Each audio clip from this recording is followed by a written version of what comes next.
प्रत्येक प्रिलियम गावाकडून पास झालो बरं. UPSCची आणि पहिल्या 4 मेन्सही मी गावाकडूनच दिले आहे. ऑनलाईन जेवढं मला रिसोर्सेस होते तेवढे मी चांगले वापरले. UPSC तयारी करायची म्हटलं की पहिलं आधी दिल्ली आठवते. वडील 10वी नापास आहे, आई 7वी पास आहे. बरं. पण त्यांचा मला भरपूर सपोर्ट आहे. जो पास झाला तो रडला, त्याचे वडील रडले. सर मी जेव्हा क्लिअर म्हणजे आता माझ्या रँक आली, माझ्यासोबत सर माझे जेवढे 5-6 मित्र आहेत, प्रॉपर माझ्यासोबत सगळे रडले. मी पहिलं 2 मेन्स दिले, तेव्हा रायटिंग प्रॅक्टिस काहीच केली नव्हती. त्याच्यामुळे माझी पहिली मेन्स 56 मार्क्सनी राहिली, दुसरी मेन्स माझी 3 मार्क्सनी राहिली. 9 डिसेंबर 2024ला UPSCची 5वी मेन्स होती, ती क्लिअर नाही झालो. माझ्यासाठी आयुष्यातला सगळ्यात खराब क्षण आत्तापर्यंतचा. बऱ्यापैकी 6:28, 6:26 याच वेळेत लायब्ररीत जाणार. मला जर 6:32 झाले ना, तरी मला करमत नसायचं. ज्यावेळेस तुम्ही UPSCच्या कडून तुम्ही MPSC कडे स्विच झालात, त्यावेळेस असं वाटलं नाही का की आपलं टार्गेट वेगळं होतं आणि आपण परत खाली येतोय? सगळे म्हणायचे सर की एकच आहे, समजा एकच अटेम्प्ट आहे. मी म्हणायचो हा माझा शेवटचा अटेम्प्ट आहे MPSCचा. 5 मेन्समध्ये अपयश येत होतं तुम्हाला, असं कधी वाटलं नाही की अजून किती वर्ष करायचं? की आयुष्यात ऑप्शनल आणि बायको लय विचार करून निवडली पाहिजे. IPS साठी प्रयत्न चालू आहेत. तुम्ही जो निर्णय घेता तो चूक किंवा बरोबर नाही. तुम्ही ते बरोबर तुम्हाला ठरवता आलं पाहिजे. तुम्ही इथं काम करता, तो तिकडं मज्जा करतो. म्हणजे म्हणायचे मग आता जे आहे ओरिजिनल ते आहे समजा.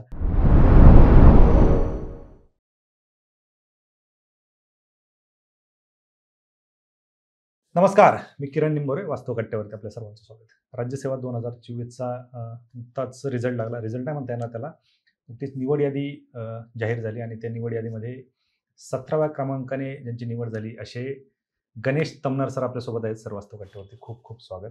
खरं तर धन्यवाद सर. थँक्यू. सरांविषयी सांगायचं झालं तर UPSCच्या 6 मेन्स त्यांनी दिलेल्या आहेत. 6वी मेन्स आत्ता दिलेली आहे, त्याचा रिझल्ट येईलच.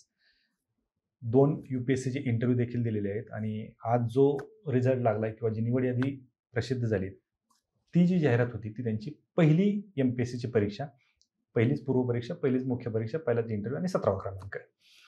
तर खरं तर UPSCचा प्रवास आणि त्याच्यातून तुम्ही MPSCकडे स्विच झालात आणि आज तुम्हाला मला वाटतंय तुमची जी रँक आहे त्यानुसार तुम्हाला एकतर DYSP किंवा CO क्लास 1 या पोस्ट मिळतील. येस. काय नक्की UPSCचा अभ्यास तुम्ही UPSCच्या 5 मेन्स केल्या, बऱ्यापैकी UPSCच्या 6 मेन्स तुम्ही दिल्यात, विश्वास तर असेल पोस्ट मिळेल, तरी तुम्ही MPSCकडे स्विच झालात. नक्की UPSCचा अभ्यास कसा केला, MPSCचा अभ्यास कसा केला, ह्या सगळ्या गोष्टींवरती आपल्याला जाणून घ्यायचं आहे. पण तत्पूर्वी UPSCची तयारी करण्याचं का ठरलं होतं? सर मी 11वी-12वीला महात्मा फुले कृषी विद्यापीठामध्ये तिथं शिक्षणासाठी गेलो होतो. तर ते एक माझा मित्र भेटला 12वीमध्ये मला, प्रभात म्हस्के म्हणून. म्हस्के डॉक्टर म्हणून आमच्याकडे चांगलं मोठं प्रस्थ आहे. त्या मित्रांनी मला सांगितलं की UPSC अशा प्रकारचे काहीतरी एक्झाम असतात आणि कॉम्पिटिटिव्ह एक्झाम्स असतात आणि त्यातून मग मला थोडी त्याच्यासोबत राहून ती गोडी निर्माण झाली आणि मग त्यामुळेच मी तेव्हाच ठरवलं की आपल्याला करायचं होतं UPSC आणि त्यासाठी मग मी 12वीपर्यंत माझं सायन्स होतं. तर मी BA घेतलं फर्ग्युसनमध्ये की तो ओव्हरलॅप होईल आपल्या UPSC सोबतचा आणि तेव्हाच ठरलं होतं की UPSC द्यायचं सर. अच्छा, UPSCची तयारी कुठे केली? सर मी 2018ला माझं ग्रॅज्युएशन कंप्लीट झालं फर्ग्युसन कॉलेजमधून. मग 19 पासून सर मी 25 पर्यंत 19 ते एक जो कोविड होता का तेव्हा चाणक्य मंडल परिवार लायब्ररीत होतो. सर त्यानंतर मी ज्या सर्व काही प्रिलिम्स पास झालो त्या मी गावाकडूनच झालो, अनलेस 2025ची प्रिलियम UPSCची. मी गावाकडंच प्रत्येक प्रिलियम गावाकडून पास झालो UPSCची आणि पहिल्या 4 मेन्सही मी गावाकडूनच दिले आहे, बाबुळगाव येथून. क्या बात, म्हणजे तुम्ही गावात बसूनच अभ्यास केलाय? हा, म्हणजे पोस्ट कोविड मी गावाकडंच. हो, येस. कारण बरेच जण स्विच झाले होते, त्याच्यानंतर कोविड नंतर परत पुण्यामध्ये आले होते. नाही सर, मला गावाचं वातावरण म्हणजे आनंदित वाटायचं आणि सगळंच अवेलेबल आहे सर ऑनलाईन, तर मग मी गावाकडेच होतो. ह्या सगळ्या गोष्टी तुम्ही ऑनलाईन माहिती करून घ्यायचे? हो, येस. त्यासाठी काही क्लासेस वगैरे? सर असं होतं की 19ला मी UPSCची पहिली प्रिलियम झाली, ती माझी झाली नव्हती. मला 79 मार्क्स होते, 91-92 कट ऑफ होता. तेव्हापर्यंत मला समजलं होतं की काय पाहिजे समजा पेपरसाठी.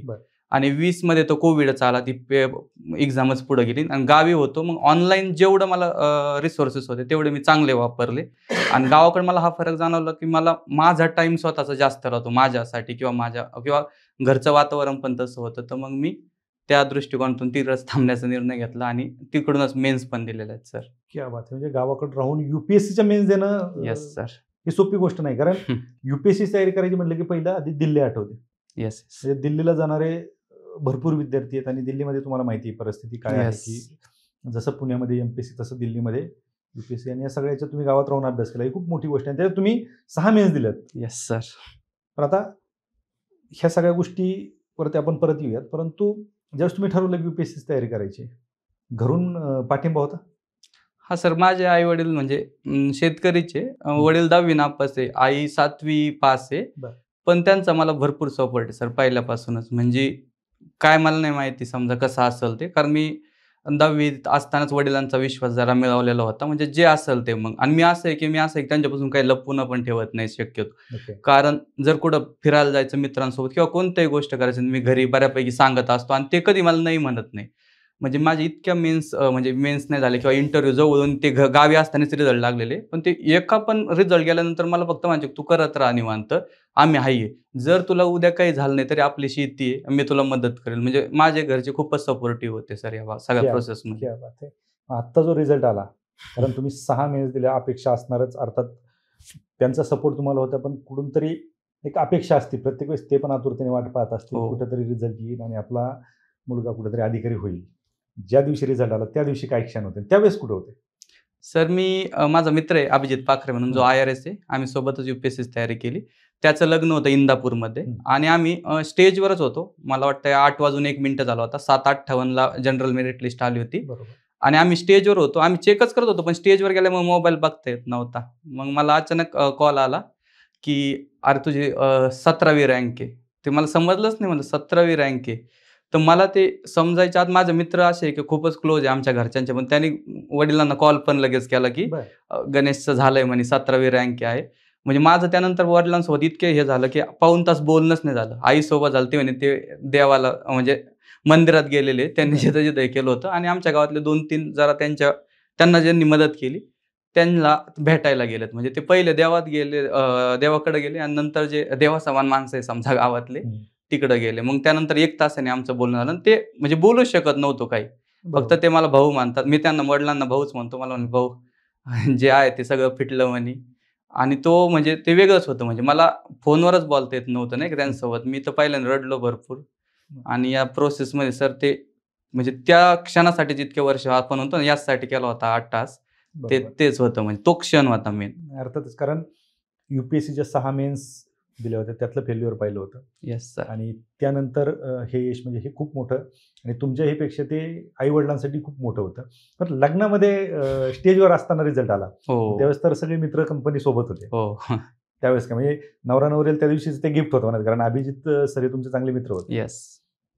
काय त्यांच्याकडून काय रिएक्शन होत्या? सर मला अजून आठवतं म्हणजे मला रँक ऐकून म्हणजे मला माहित होतं माझं होईल काहीतरी. म्हणजे मला मार्क्स चांगले होते ऑब्जेक्टिव्ह पॅटर्न असल्यामुळं.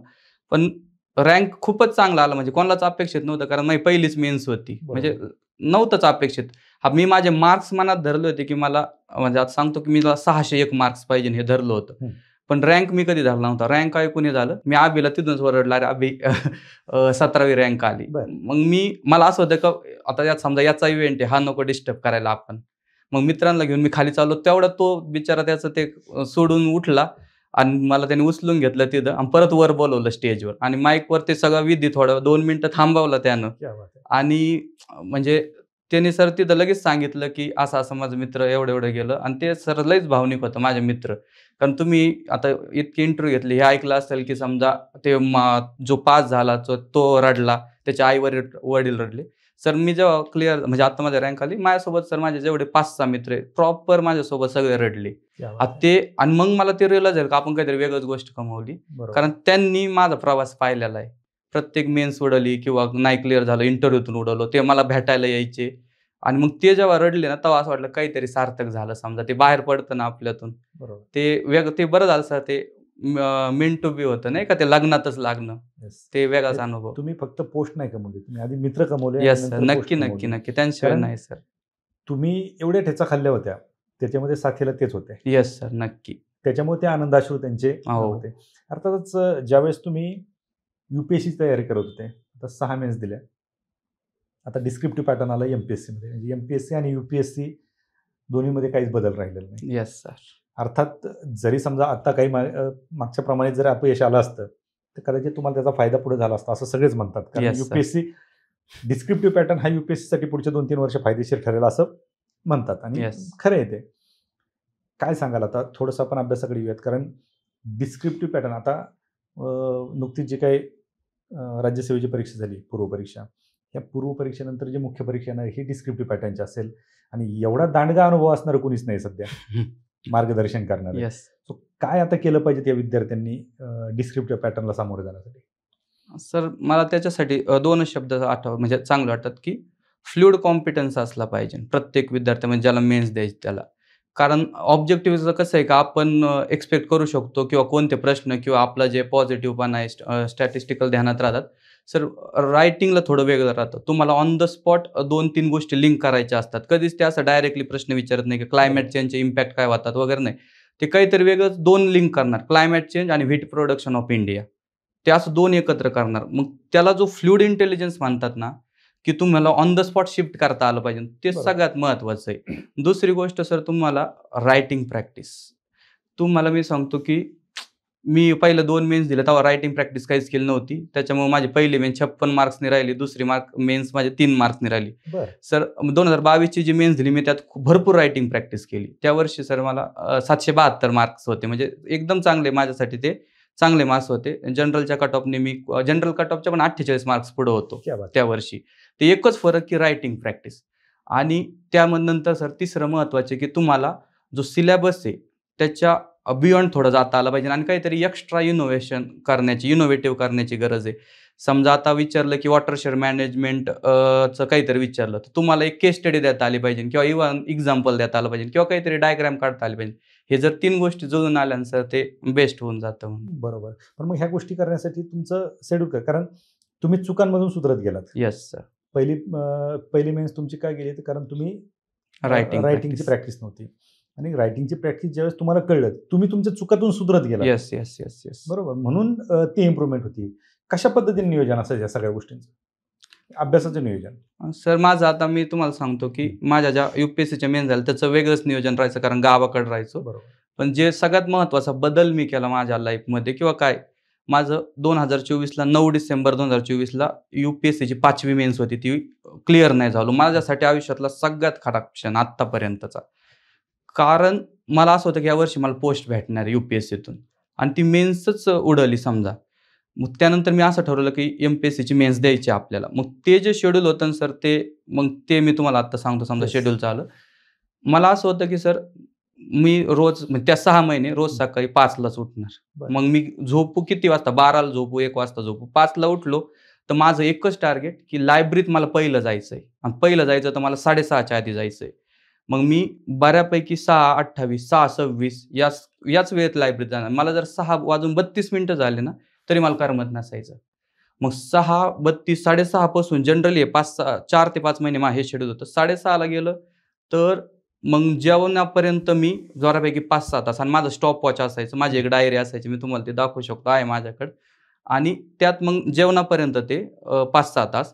मध्ये गेलो तर चहाला समजा आणि जेवायला जरी उठलो सर, तरी पण मग मी माझं नोट्स माझ्याकडे शॉर्ट नोट्स असायच्या त्या घेऊनच मेसला जायचो. बरं.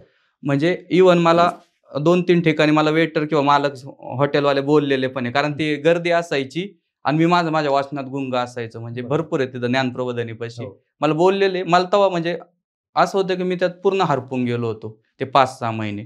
त्याच्यानंतर मग जेवण झाल्यानंतर सर मी संध्याकाळ 6 वाजोस्तोवर परत बसायचो. मग चहा आणि परत सर मला असं होतं, की लायब्ररीत मला शेवट हा दरवाजा मलाच बंद करायचा.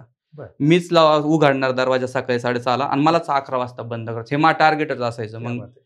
हे माझं बऱ्यापैकी ओव्हरऑल शेड्यूल राहायचं. अच्छा. मग आता ह्या सगळ्या प्रोसेसमध्ये ज्यावेळेस तुम्ही UPSCच्या कडून तुम्ही MPSCकडे स्विच झालात, त्यावेळेस असं वाटलं नाही का, की आपलं टार्गेट वेगळं होतं आणि आपण परत खाली येतोय? हां सर, वाटलं मला. कारण प्रॉब्लेमच तो होता, की MPSCचा पॅटर्नच वेगळा होता आणि एकाच अटेम्प्टसाठी मला पॅटर्न मिळणार होता. बरोबर. सगळे म्हणायचे सर, की एकच आहे. समजा एकच अटेम्प्ट आहे. मी म्हणायचो हा माझा शेवटचा अटेम्प्ट आहे MPSCचा. म्हणजे मला व्ह्यूज वेगळा होता आणि मग शिफ्ट होताना सर मला भरपूर जण म्हणले, "अरे होणं शक्य नाहीये. लय विद्यार्थी समजा इथं पाठांतर भरपूर आहे." ते किंवा हे पण झालं का गोल डिस्प्लेसमेंट होऊ राहिलं. कारण आपल्या लाईफमध्ये कशासाठी आलो होतो. पण सर मला एक हे वाईट वाटलं, की आता आमच्या गावाकडे माझ्या वडिलांचं वय 57 वर्ष वय आहे. आईचं 53 वर्ष वय आहे. आणि आता माझ्या सर्व 4 बहिणींचे लग्न झालेत. मग घरी फक्त ते दोघंच राहायचे ना आजी आणि त्यांना काम करावं लागायचं शेतीत. गावाकडे मजूर वगैरे लय भेटत नाही आणि आमच्या गावामध्ये त्या वयाचे शेतीत काम करणारे ते दोघंच होते. बरं. आणि मी इकडं समजा. मग मला असं होतं की काहीतरी आता जॉब सिक्युरिटी आली. आपण भरपूर 5 मेन्स दिल्या तरी नाही होते.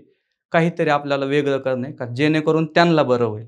मग हे सगळं मग असं वाटलं की आपण 5-6 महिने आपण हे थोडंसं आपलं जे महत्त्वाचं गोल समजा जे म्हणजे जे ज्याच्यासाठी आपण इथं आलो होतो ते बाजूला ठेवूयात आणि जे घरच्यांसाठी साजेस आहे आणि जे म्हणजे रुचकर आहे आपण ते करूयात. त्यामुळे मग मी सर शिफ्ट झालो घरच्यांसाठी म्हणा किंवा आपलं एक चांगलं व्हावं म्हणून. क्या बात आहे. असा विचार करणारे खूप कमी लोकं पाहायला भेटतात. तर याच्याबरोबर ज्यावेळेस तुम्ही 6 मेन्स दिल्या, तर 6 मेन्स दिल्या म्हणजे पहिले 5 मेन्स, आता 6व्या मेन्सचा रिझल्ट येतोय. Yes sir. 5 मेन्समध्ये अपयश येत होतं तुम्हाला. असं कधी वाटलं नाही की अजून किती वर्ष करायचं? नाही सर, मग दुसरा पर्यायच नव्हता ना. मग करणार काय मग? म्हणजे माझं असं आहे की माझं शरीर असं आहे की मी शेतीत काम जरा जास्त करू नाही शकत. मला माहीत होतं. मग हे नाही तर करणार काय? बरं घेऊन बसलेलो आपण BA पण आधी. BA इकॉनॉमिक्स घेतलं. मला माझ्यावर इतका कॉन्फिडन्स होता की मी MA पण केलं नाही. तर मला असं वाटायचं होऊन जाईल. ते MA केलं असतं तर अजून पर्याय हे झाले. दुसरा पर्यायच नव्हता. मग ह्या प्रोसेसमध्ये तेच मग जे आपले सहकारी सर, आई-वडील, माझे मित्र, मैत्रिणी ह्यांना असं होतं की याच्यात पोटेन्शियल आहे. म्हणजे काय का जास्त वेळ लागतो नाही का एखादं हे व्हायला, पण तो होतं म्हणजे गुणवत्ता असली तर ते कुठं ना कुठं शाईन होणार आहे. ठीक आहे, वेळ जास्त लागू शकतो. मग ते मला हे करायचे, मोटिव्हेट करायचे की "अरे नाही, होईल, होईल, होईल." म्हणजे भरपूर वेळा असं झालं. पण त्या सायकलमध्ये असल्यामुळं मग ते हळू नेक्स्ट करत गेलो मी. बरोबर. म्हणून आजचा दिवस आहे. Yes sir. बरं, आता तुम्हाला दोन्ही पण अनुभव आहेत. येस. UPSCचा अनुभव आहे आणि MPSCचा पण अनुभव आहे. MPSCमध्ये तुम्ही पोस्ट घेतली. आता पॅटर्न पण यावर्षीपासून बदलतोय. म्हणजे MPSC आणि UPSCमध्ये काहीही फरक नाही. फरक नाही. हे शेवटची परीक्षा तुमची, की Yes, जे sir. तुम्ही दोन्ही जगणार आहेत. Yes sir. काय सांगाल, की आता नवीन विद्यार्थी जे येत आहेत, नवीन विद्यार्थ्यांनी जर यायचं असेल तर कशा पद्धतीने सुरुवात केली पाहिजे? सर मला सगळ्यात महत्त्वाचं सांगायचं की आता मला लायब्ररीचा लय कमी अनुभव आहे. सर असं लय पण सिरियसली अभ्यास लय कमी मुलं करतात. एक तर तो सिरियसनेस आला पाहिजे. बरोबर. कारण नाहीये सर म्हणजे चहा, जेवण, मग मित्र आले किंवा कुठेतरी गेले. मग आणि तो एक स्पेसिफिक पिरियडसाठी असतो. मग तो सिरियसनेस आला पाहिजे पहिली तर गोष्ट. दुसरी गोष्ट सर हे जर ट्रान्झिट होऊ राहिलं ना, उलट मला वाटतं की एक अपॉर्च्युनिटी बरोबर. रॅदर दॅन चॅलेंज आहे म्हणजे नाही का? आपदा में अवसर आपल्या गव्हर्नमेंटचं जे ब्रीदवाक्य आहे, की उलट पहिला 2 वर्ष कोणाला काही लई कमी समजणार आहे किंवा लई जण हेच विचार करणार आहे, की अरे होऊ शकत नाही. कारण आत्ताच पॅटर्न आलाय, आत्ताच चेंज होऊ राहिला, आपण अजून सिंक इन होऊ. उलट 2 वर्ष चान्स आहे. MPSCसाठी पण हे आहे, की त्यांना पण आधी पायलट बेसिसवर अप्लाय करण्याचे. बरोबर. उलट त्या चान्समध्ये आपण झालो पाहिजे. म्हणजे उलट ते चान्स घेतला पाहिजे. आणि तिसरी गोष्ट सर महत्त्वाची, की ते करण्याची जिद्दच पाहिजे मग. मग ते रायटिंग प्रॅक्टिस असू किंवा त्याच्यात पूर्ण तुम्ही डीप गेले पाहिजे. त्याशिवाय मग ते शक्य नाही. आणि मग जेव्हा तुम्ही डीप जाताना ते सगळं सर मिळून मिसळून एकत्र येतं आणि ते 100% होऊन जातं. बरोबर. आता हे डिस्क्रिप्टिव्ह पॅटर्न जो आलाय, आता ऑप्शनल पेपर असतील किंवा बाकी तुम्हाला लिहायचं आहे. आत्तापर्यंत तुम्ही गोल करत होते. येस. नाही ते काळे गोल तुमचं भविष्य ठरवत होते. येस. आता तुम्हाला पेन घेऊन लिहायचंच. कशा पद्धतीने त्याची तयारी केली पाहिजे? कारण अजून बऱ्याच विद्यार्थी संभ्रमात आहेत. जरी आता त्या पॅटर्नची पहिली प्रिलियम झालेली असली, तरी अजून मुख्य परीक्षेला पुढं काय वाढून ठेवलं हे कुणालाच माहीत नाही. येस. काय केलं पाहिजे विद्यार्थ्यांनी? मला असं वाटतं की सगळ्यात महत्त्वाचं म्हणजे UPSCचे जे PYQs आहे ते बघितले पाहिजे. दुसरं गोष्ट सर वेळेची मॅनेजमेंट असते प्रत्येक. तुम्हाला सकाळी 9 ते 12 एक पेपर लिहायचा आहे. त्यानंतर तुम्हाला मध्ये 2 तास गॅप भेटतो. तो पूर्ण पण भेटत नाही. खायचं असतं, परत रूमवर जायचं असतं आणि परत 2:30 ते 5:30 म्हणजे विचार करा तुम्हाला ह्या 8 ते 10 तासामध्ये 6 तास लिहायचंच आहे. बरं. आणि सर ते असं आहे की तुम्हाला 7 मिनिटामध्ये 2 पानं भरवायचे 10 मार्क्सचे आणि 11 मिनिटामध्ये 3 पानं भरवायचे 15 मार्क्सचे. तुम्हाला 3 तासामध्ये 50 पेजेस लिहायचे म्हणजे लिहायचेच आणि ते लिहिणं मस्टच आहे. त्यामुळे निम्म्या मुलांचे तर पेपरच कंप्लीट होत नाही. बरं. ते परत तेच महत्त्वाचं आहे की तुमची आन्सर रायटिंगच असली पाहिजे. आणि तिसरं महत्त्वाचं परत की प्रश्नाला जे विचारलं, जे डिमांड आहे, बऱ्यापैकी आता माझा पहिला 1-2 अटेम्प्टला ते व्हायचं की माझी डिमांडच कंप्लीट होत नसायची. विचारलंय समजा आता प्रश्न होता एकदा की हरप्पन सिव्हिलायझेशनकडून आपण आज ना काय शिकू शकतो? आता मला सगळं माहिती आहे हरप्पन सिव्हिलायझेशन काय आहे, कसं आहे, सगळं मी ते लिहित बसलो. पण हे नाही लिहिलं का आत्ता काय शिकू शकतो? म्हणजे आपण डिमांडच केटर करीत नाही. डिमांड केटर केली, तुम्ही पेपर कंप्लीट केला, तर मला नाही वाटत तुम्हाला कोणी अडवू शकतं ह्या पॅटर्नमध्ये. बरोबर. पण मग आता हे जे लिखाणाची प्रॅक्टिस आहे, तुम्ही 2-3 वेळा सांगितलं की लिखाणाची प्रॅक्टिस केली पाहिजे, रायटिंग प्रॅक्टिस केली पाहिजे. आता अभ्यास करताना एखादा सुरुवात करतोय, येस. तुम्ही काय लिहायचं, कसं लिहायचं, काय सांगाल त्याच्यावर?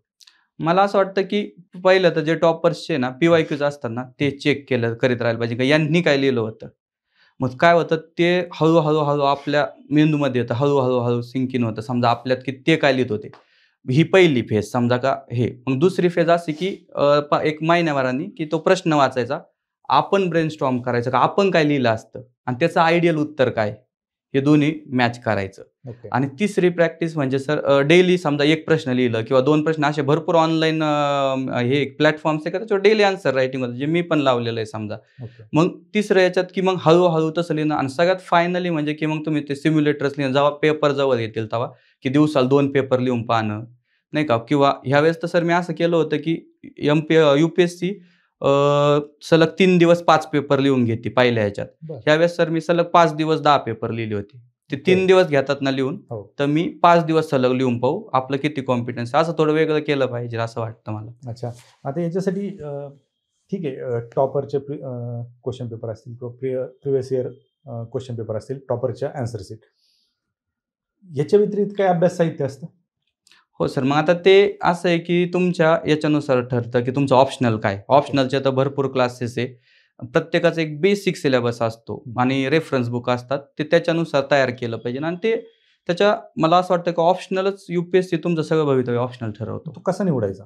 कारण तेच कन्फ्युजन असतं. हं. बरेच जण कुठल्या टॉपरने कुठला ऑप्शनल घेतलाय किंवा काहींचे अशी मतं असतात, की या ऑप्शनलला जास्त मार्क मिळतात, त्या ऑप्शनलला कमी हो. मार्क मिळतात. काय आता तुमच्या 5 मेन्स झाले त्याच्यामुळे तुम्हाला तो अनुभव असेल. हां, मला असं वाटतं, की माझ्या मित्रांना दरवेळेस असं चेष्टोरी म्हणतो, की आयुष्यात ऑप्शनल आणि बायको लय विचार करून निवडली पाहिजे. कारण सर ऑप्शनलच तुम्हाला 60% ते 70% ऑप्शनलच निवडा. म्हणजे त्याचाच अभ्यास करायचा आणि तुमचं ऑप्शनलच ठरवणार आहे. 2024ची माझी जी मेन्स गेली ना, ती ऑप्शनलमुळेच गेली फक्त. मग त्याच्यामुळे ते ठरवताना सगळ्यात महत्त्वाचं तुमची आवड किती? मला आज पण आता 6 मेन्स झाल्या माझा जिओग्राफी ऑप्शनल. मला अजून बोर नाही होत. उलट मी आता म्हणजे पुणे सिटीमध्ये फिरताना मला लगेच थिअरी आठवते. अरे, अर्बन डेव्हलपमेंट हे मॉडेल इथे येऊ शकतं किंवा गावाकडे गेल्यावर समजा 2-3 आमच्या त्या वानथोनेन मॉडेल आणि ते समजा जिओग्राफीमध्ये ते लगेच ॲप्लाय करतो मी आणि अजून मला खरंच असं बोर नाही झालं, नाहीतर मी बदलावला असता. सगळ्यात महत्त्वाचं तुमची आवड किती? सगळ्यात.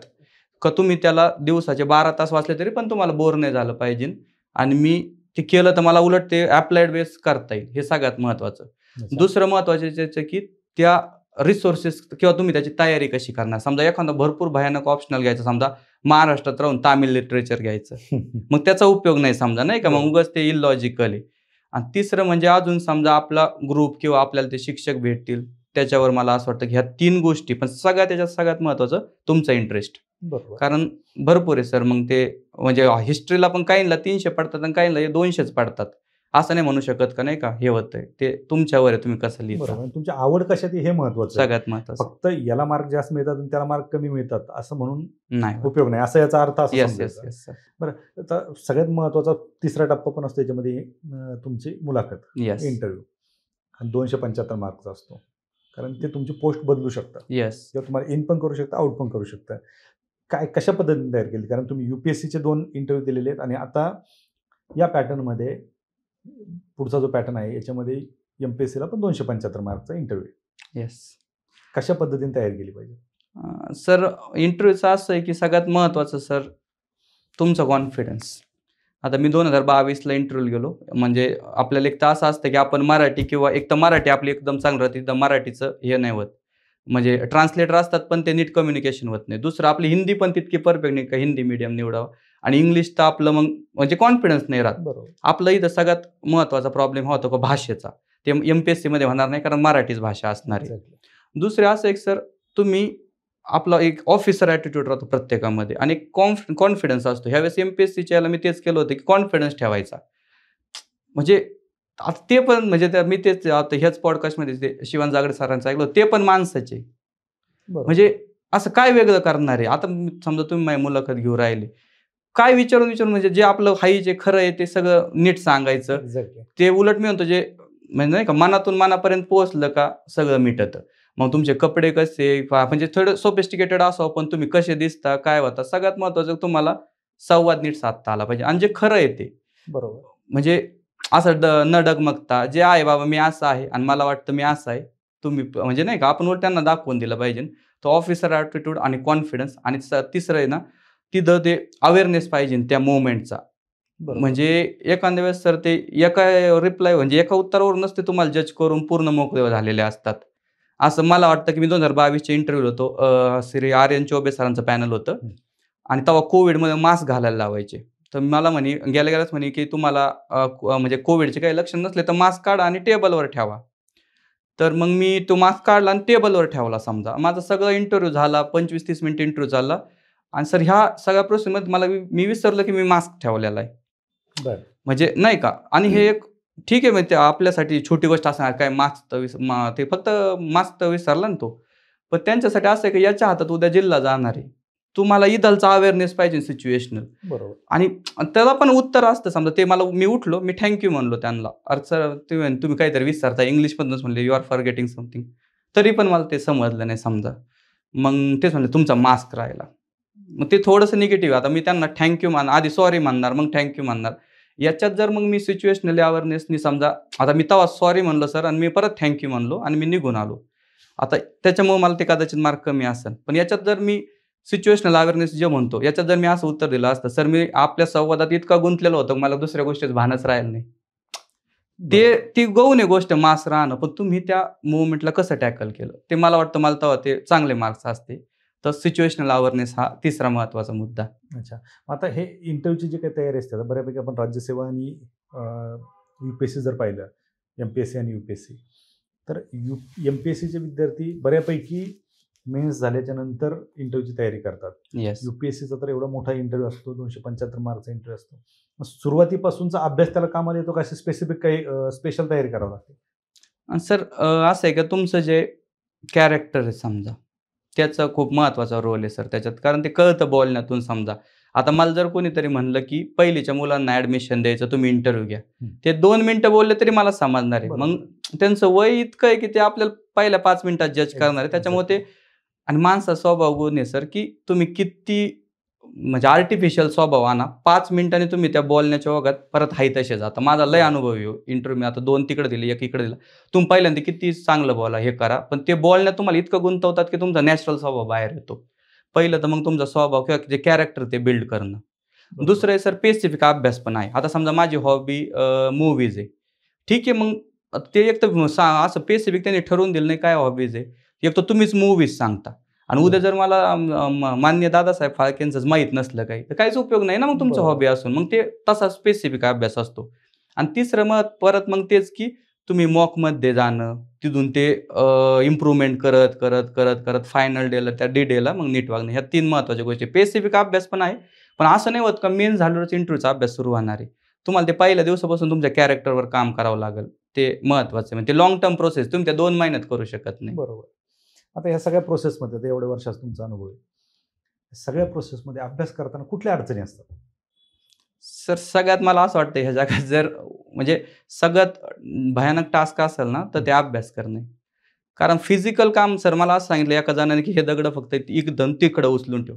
हे फिजिकल टास्क आहे. ते माझ्या मनामध्ये कॉन्सन्ट्रेशन असू नसू मी ते करणारच आहे. बरोबर. पण सर अभ्यास करताना लय कॉन्सन्ट्रेशन लागतं. आणि ते कॉन्सन्ट्रेशन एका जागी आणणं, डिस्ट्रॅक्शन्स कमी करणं. डिस्ट्रॅक्शन सगळ्यालाच असतात सर. म्हणजे मूव्हीज आलं, क्रिकेट आलं, सगळं आलं म्हणजे त्यात आणि ते असलं पण पाहिजे. कोणी परफेक्ट नाही समजा या जगामध्ये बरोबर, कोणीच बरोबर. नाही. तर ते असणं त्याला किती तुम्ही कमी करता, हे अभ्यास करताना सगळ्यात महत्त्वाचं आहे. आणि तुम्हाला मोटिव्हेशनपेक्षा सर मला असं वाटतं, की डिसिप्लिन महत्त्वाचं आहे. मोटिव्हेशन सर शॉर्ट टर्म आहे.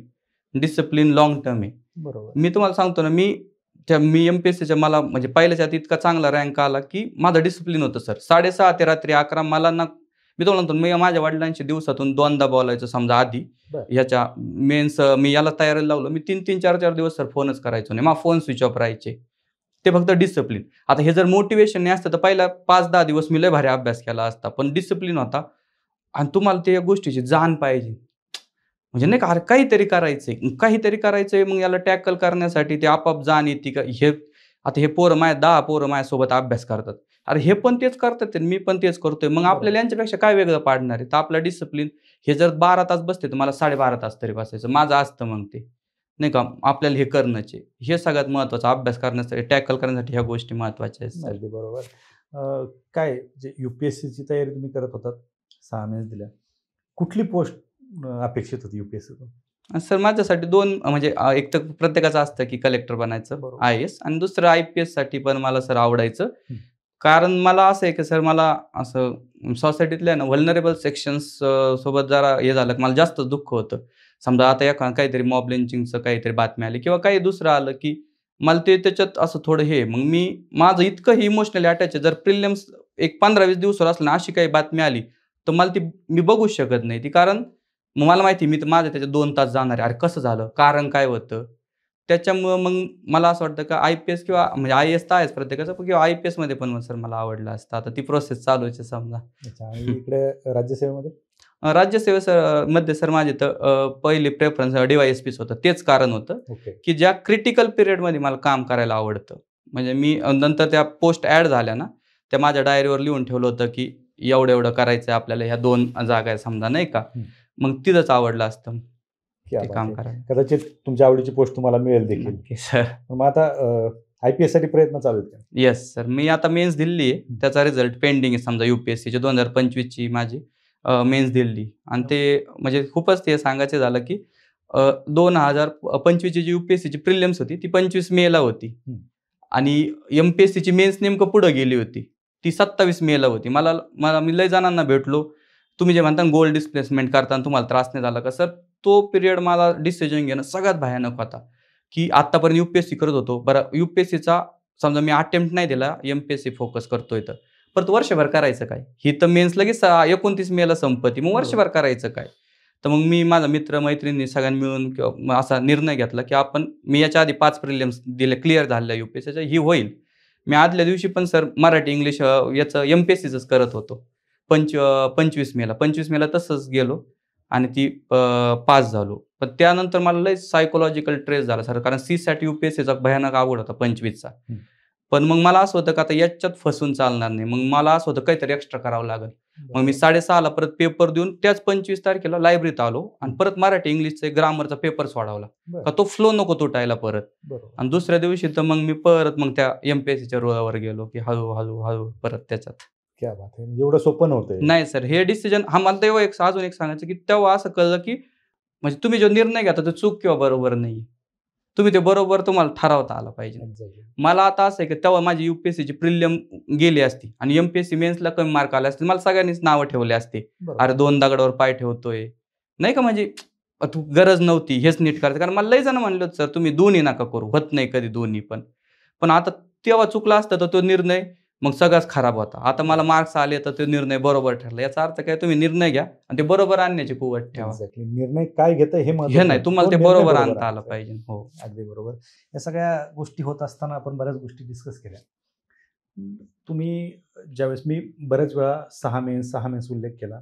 कारण 6 मेन्स देऊन त्यात टिकणं हो. ही खूप मोठी गोष्ट आहे.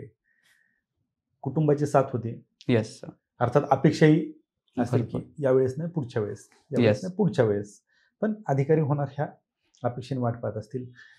असं कोणी आजूबाजूचे किंवा रिलेटिव्ह आपल्याकडे भरपूर असतात. येस. कधी होणार, किती दिवस हो. लागणार, याच्याकडे लक्ष देत होते.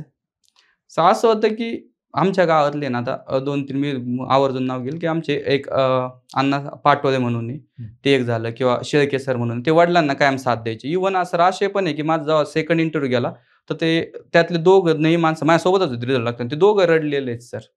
बरं. म्हणजे हे माझ्यासाठी शील्ड होते. आता माझे वडील आणि त्यांना लय म्हणायचे, "कित्येक दिवस मुलगा शिकवणार? तुम्ही इथं काम करता, तो तिकडं मज्जा करतो." म्हणजे म्हणायचे. मग आता जे आहे ओरिजिनल ते आहे समजा. मग पण ते शील्ड होते आई-वडील. ते माझ्यापर्यंत ह्या गोष्टी येऊनच देत नसायच्या. म्हणजे मी जेव्हा गावी जायचो का मला मग म्हणायचे, भरपूर म्हणायचे. काही जण चांगले नाही म्हणायचे. असं नाही का सगळेच वाईट असतात किंवा सगळेच चांगले. बरोबर. काही नाही एक आतुरतेने बाबा, "अरे कधी होतो? आई-वडील थकलेत आता." काही असे पण बोलणार, की "अरे मग काय होणार आहे का नाही?" तसं होतं. पण ह्या सगळ्या प्रोसेसमध्ये मग ते घरचे आणि ते 4-5 व्यक्ती होते गावातले, ते माझ्यासाठी शील्ड राहिले. त्यांनी म्हणजे जे निगेटिव्ह कण ते माझ्यापर्यंत येऊनच नेले. एखादा आला तर वाईट वाटायचं. पण मग आपलं आहेच ते चालू ठेवायचं. मग त्याच्यात नाही लय विचार करायचा. कारण बोलणारे. आता असं आहे सर जे बोलतात मग ते नंतर पास झालो ते कौतुक पण करतात. सगळ्यात पुढे तेच असतं. हा, मग त्यांचा हक्क आहे तो, आपलं कर्तव्य आहे ते आपण बजावायचं, ते त्यांचा हक्क बजावत राहतात, त्यातला काही अडचण नाही. आम्ही म्हणलो होतो हा एकदा होणार, हा एक दिवस का होईना होणार. नाही, असंच असतं तर गावाकडं. आता बऱ्याच जणांना, विद्यार्थ्यांचं कसं असतं, नवीन विद्यार्थी ज्यावेळेस सुरुवात करतात त्यावेळेस त्यांना कुठेतरी टॉपरची, अधिकाऱ्यांची बुक लिस्ट पाहिजे असते. येस. सगळ्या बुक लिस्ट सगळ्यांना माहिती असतात, तरीही एखाद्या स्पेसिफिक अधिकाऱ्यांनी काय वाचलंय किंवा कुठली पुस्तकं वाचली हे त्यांना ऐकायचं असतं, कारण त्याच्या कमेंट्स भरपूर येत असतात हो. किंवा त्याचे फोन पण येतात. काय सांगाल तुम्ही या राज्यसेवेच्या या प्रवासामध्ये पूर्वपरीक्षेला काय वाचलं, मुख्य परीक्षेला काय वाचलं, असं स्पेसिफाय करू शकता? सर, पूर्व परीक्षेसाठी तर बुक लिस्ट म्हणजे जे आपलं आहे तेच आहे. फक्त मला असं म्हणायचं की पूर्व परीक्षेचं सर एक म्हणजे आपण ट्रिकी पॅटर्न आहे. समजा MPSCचा एक आहे की 20 मार्काला सायन्स, जनरल सायन्स आहे आणि 15 मार्काला करंट अफेअर्स आहे. हे 35 प्रश्न इथंच होऊन जातात. बरोबर. याच्यात ज्याची कमांड आहे ना, तो पूर्वला कधीच अडकत नाही. सगळ्यात महत्त्वाचं मग ते सायन्स, जनरल सायन्सचं भस्के सरांचं पुस्तक, किंवा तुम्ही जे एक करता ते एकच पाहिजे काहीतरी. आणि करंट अफेअर्सचा पण एक सोर्स, समजा कोणताही असो, मग तुम्ही नाही म्हणतो XYZ, पण तो जरा मग नीट केला पाहिजे. मग आता मी लय जण पाहिले की आता 350 पानी इयर बुक येतं, ते एकदाच वाचणार आणि त्याच्या जीवावर जाणार, ते नाही होणार मग ते. आणि ते बाउंड टू हॅपन तुमचं नाहीच होणार. बरोबर. कारण मग तो सोर्स तुम्हाला पूर्ण भिनला पाहिजे ना अंगामध्ये. ह्यावेळेस मी तेवढं वेगळं केलं होतं किंवा, आणि मला त्याचा लय फायदा झाला सर. मला प्रिलिमला, MPSCच्या प्रिलिमला ह्यावेळेस 135 मार्क होते. आणि मेरिट किती लागलं होतं? 117.5 मेरिट होतं. म्हणजे ते मी सायन्स अँड टेकचे माझे 20 पैकी 14 आले आणि करंटचे 15 पैकी 14 का 12 आले, असे काहीतरी आले. ते त्याच्यामुळे शूट झालं सगळं वर. बाकी सगळं हे माहिती आहे. आणि मेन्सचं बुक लिस्ट असं सांगायचं की ज्या जनरल आहे. मग माझ्यासाठी तर लय नवीन बुक लिस्ट होतं सर. मला मराठीचं, मी UPSC मेन्स सगळं इंग्लिशमधून दिलं आहे. मला मराठीचं ग्रामर वगैरे म्हणजे खरंच काय, मला अ ब क पण माहीत नव्हतं. मग ते वाळिंबे सर, मला लय जण एवढं म्हणायचे, कारण तू वाळिंबे सकाळी, मी जेवण झालो का वाळिंबे सरांचं पुस्तक घ्यायचं होतं संध्याकाळी चहापर्यंत. मला एका मित्राने सांगितलं होतं ते की तुम्ही किती UPSC वाले, मला UPSC वालेच म्हणायचे, की लय जण म्हणायचे की याचं होणार नाही, कारण पहिलीच मेन्स कायचं काय. तुम्ही कितीही काही हातपाय मारा, तुम्हाला पोस्ट फक्त मराठी इंग्लिश देणार आहे. तुम्हाला GS1 ला मार्क येतील, 2 ला येतील, कारण तुम्हाला तिकडे ओव्हरलॅप होतं. पण तुम्हाला ग्रामर माहीतच नाही, प्रयोग काय आहे, हे काय, इकडचं काय, नाही का, संधी काय. तुम्ही किती हातपाय हलवा, तुम्हाला पोस्ट मराठी इंग्लिश देणार. मग सर मी असंच, मग आता काही जण मग वेगवेगळ्या प्रकाशन वापरते. मी मायबोली घेतलं समजा, पण सर ते सॉरी, मी वाळिंबे सरांचं घेतलं, मोरा वाळिंबे. ते इतकं केलं की सर नंतर मला ते रक्तातच भिनून गेलं. मला म्हणजे पहिल्याच अटेम्प्टमध्ये बऱ्यापैकी 100 पैकी 75 मार्क आहेत त्या विषयाला. मग आणि सर असं आहे की 1 तासाचाच पेपर होता, तुम्हाला माहिती आहे. समजा मी तो 58 मिनिटातच सोडवला होता. म्हणजे पोरांचे हे नाही होत, माझे 1.5-2 मिनिटं उरलेले होते, तेवढं मी केलं होतं. मग तेच म्हणतो ना, बुक लिस्ट कोणती असो, आता सगळ्याला बुक लिस्ट माहिती आहे समजा, आपण ते वेगळं देऊ, पण नुसते असून उपयोग नाही. ते एकच करा. पोरं शिफ्ट होत चालतात. समजा मुलं, काय होतं, अरे ह्यो तो म्हणतोय, तो हा म्हणतोय, त्याच्यावर म्हणजे तुम्ही त्याच्यावर सगळेच घ्यायचे. हा, म्हणजे जे एकच ठेवा फक्त, पण त्याला तुम्ही पूर्ण मग तुमच्या पोटेन्शियलने त्याला न्याय द्या. बरोबर. नाही तर मार्केटमध्ये आले नवीन नाही ना, मग होत नाही ते. म्हणजे पहिलं नाही, दुसरं नाही होत सर, खरंच नाही होत. मी तुम्हाला सांगतो ना, मला लय जण वाचताना म्हणतात, अरे हे नाही बरं का, हे चांगलं आहे. पण मग असं होतं की अरे बाबा, हे नाही, आता हे नाही बदलू शकत. हे आपल्या आता पुस्तकं म्हणजे आपल्या आई वडिलांसारखंच आहे. आता नाही बदलून चालणार. हे आपलं पेपर आले 2 महिन्यावर, आता सोर्सेस बदलून काय, नाही का. म्हणून ते जे आहे ते चांगलं करणं फक्त. नक्की सर, आजच्या पॉडकास्टच्या शेवटी काय या विद्यार्थ्यांना संदेश द्या? सर, मला असं वाटतं की म्हणजे लाईफ फेअर आहे. आज म्हणजे याच्या आधी नव्हतं वाटत मला कधी. फेअर आहे सर, एक लाईफचा सर्कल आहे, तो पूर्ण करा. फक्त ते असंच नाही होणार, तुमचे हार्डवर्क लागणारच आहे. काही गोष्टी होतात, कोइन्सिडन्सेसनी होतात, किंवा काय असेल ते असेल, पण तुम्हाला त्यासाठी असं तुम्हाला भेटणार आहे, पण ते त्यासाठी तुम्हाला आधी प्रयत्न करणं गरजेचं आहे. तुम्ही ते प्रयत्न करा, मग ते बाकी नाही का निष्काम कर्म. आधी आपलं म्हणजे कर्तव्य पूर्ण करा, मग हक्क बजावायला तर सगळं आहेच आपलं. म्हणजे सगळ्यात महत्त्वाचे हार्डवर्क करा, बाकी काहीच चाललं नाही सर दुसरं. बरोबर. आणि पालकांचं एक असतं की विद्यार्थ्यांच्या काय अपेक्षा आहेत आणि विद्यार्थ्याला काय करायचंय हे न पाहता, आज तुमचे सत्कार झाले किंवा तुमचा पॉडकास्ट झाला आहे, हे पाहून पालक देखील मोटिवेट होतात आणि त्यांना वाटतं आपल्या पाल्याने अधिकारी व्हावं. अर्थात त्यांचं ते स्वप्न असतं, पाहणं काही अयोग्य नाही, बरोबर आहे. परंतु कुठेतरी त्या विद्यार्थ्याचं पण मन ओळखणं गरजेचं आहे. तुम्हाला काय वाटतं? सर, म्हणजे मला असं वाटतं की आयुष्यातलं जर कोणता तरी विद्यार्थी मन लावून मनाने अभ्यास करणारा असेल तर ते स्पर्धा परीक्षेचे फक्त. त्याला जर करायचा तो कोणी बोलू नाही बोलू तो त्याचा अभ्यास करणार. आता 10वीला 12वीला आपल्याला आपले घरचे म्हणतात की "यार प्लीज कर बाबा लय भारी होईल." आता तुम्हाला तर माहिती एम-पी-एस-सी स्वतःसाठी पहिलेच पेपर आहे जे स्वतःसाठी आपण इथं स्वतःसाठी. अभ्यास करतो. कोणी काही म्हणत नाही. बरोबर. मग त्याच्यात थोडं पोटेन्शियल पालकांनी पण ओळखलं पाहिजे. त्याचं ॲप्टिट्यूड काय आहे? त्याचा ॲटिट्यूड काय आहे? आणि ते पालकांचं सगळ्यात महत्त्वाचं काम. मी म्हणतो त्याच्यात म्हणजे 20% ते 30% जरी अधिकारी व्हायचं पोटेन्शियल असलं तरी पण त्याला शिफ्ट केलं पाहिजे किंवा त्याला कमीत कमी एक चान्स दिला पाहिजे तुला काय निवडायचं. पण त्या बिचाराला समजा दुसरीकडेच हे, तर मग उगाच ते काही वेळेस मग सर ते पूर्ण पोटेन्शियलच वाया जाईल. समजा त्याला दुसऱ्या खेळामध्ये जास्त वृत्ती आहे त्याला तुम्ही इकडं फोर्सफुली आणताय. आता भरपूर उदाहरणं आहेत सर दिल्लीमध्ये, पुण्यामध्ये, की घरचे म्हणतात म्हणून करायचं.